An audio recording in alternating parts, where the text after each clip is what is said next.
तो आज की सबसे बड़ी खबर ये है कि एयर इंडिया क्रैश के बाद इंश्योरेंस इंडस्ट्री पर पड़ने वाला है जबरदस्त असर। इस हादसे के बाद इंश्योरेंस कंपनियों को करीब 2490 करोड़ तक का नुकसान झेलना पड़ सकता है। और अब ये सिर्फ एक एविएशन एक्सीडेंट नहीं बल्कि इंडिया के इतिहास का सबसे बड़ा इंश्योरेंस क्लेम बनने जा रहा है। तो चलिए आपको सब कुछ डिटेल में समझाते हैं। देखिए 12 जून को अहमदाबाद से उड़ान भरते ही एयर इंडिया की फ्लाइट AI 1187 क्रैश हो गई। ये एक बोइंग 787 ड्रीम लाइनर था जिसमें 250 से ज्यादा लोग सवार थे। टेक ऑफ के चंद सेकंड में ही प्लेन हॉस्टल की बिल्डिंग से टकरा गया और इस भयंकर हादसे में करीब 241 लोगों की जान चली गई। अब सवाल ये है कि इस हादसे के बाद इंश्योरेंस कंपनियों को कितना नुकसान झेलना पड़ेगा। तो इस पूरे क्लेम को 2 हिस्सों में बांटा गया है। हल इंश्योरेंस यानी कि प्लेन की कीमत का इंश्योरेंस, ये कवर करता है खुद एयरक्राफ्ट का नुकसान। बोइंग 787 की वैल्यू लगभग 1660 से 2100 करोड़ के बीच होती है और इसी वैल्यू के हिसाब से इंश्योरेंस कंपनियों को पेमेंट करनी होगी। दूसरा हिस्सा है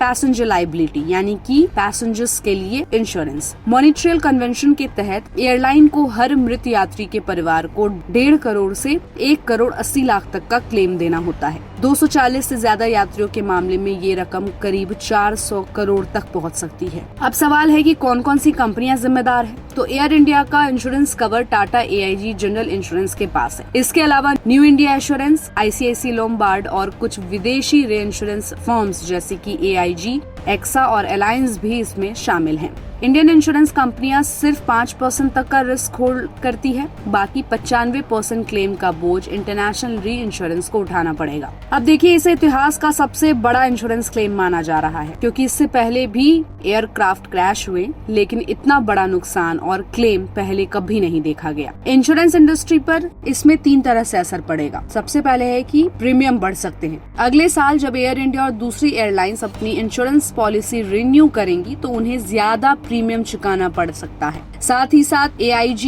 AXA जैसे इंटरनेशनल कंपनियां इस हादसे से खासा इफेक्ट होंगी और इन पर एक साथ सैकड़ों करोड़ का बोझ आएगा। साथ ही साथ देखिए इंश्योरेंस रेट्स में भी उछाल आ सकता है क्योंकि एविएशन सेक्टर की इंश्योरेंस रेट्स ग्लोबल रूप से बढ़ सकती है। भारत जैसे देशों में जहां अब तक रेट्स कम थी वहां असर और तेज होगा। इसके अलावा हर मृत यात्री के परिवार को करीब 1.5 करोड़ से 1 करोड़ 80 लाख दिए जाएंगे। घायलों का पूरा मेडिकल खर्च भी बीमा कंपनियां कवर करेंगी। जमीन पर जिन लोगों की मौत हुई है या प्रॉपर्टी डैमेज हुआ है वो भी थर्ड पार्टी क्लेम के तहत कवर होंगे। टाटा ग्रुप ने CSR के तहत ये भी घोषणा की है कि हर मृतक के परिवार को वो खुद भी 1 करोड़ की आर्थिक मदद देंगे। ये क्लेम से अलग होगा और एक सोशल रिस्पॉन्सिबिलिटी की मिसाल बनेगा। अब सबसे बड़ी जो सीख ये है कि इस हादसे से हमें जो मिली है वो है कि एविएशन और इंश्योरेंस सेक्टर को मिलकर रिस्क असेसमेंट और सेफ्टी चेक्स को और सख्त बनाना होगा। यात्रियों को ट्रेवल इंश्योरेंस के महत्व को समझना चाहिए और हर बड़ी कंपनी को ऐसे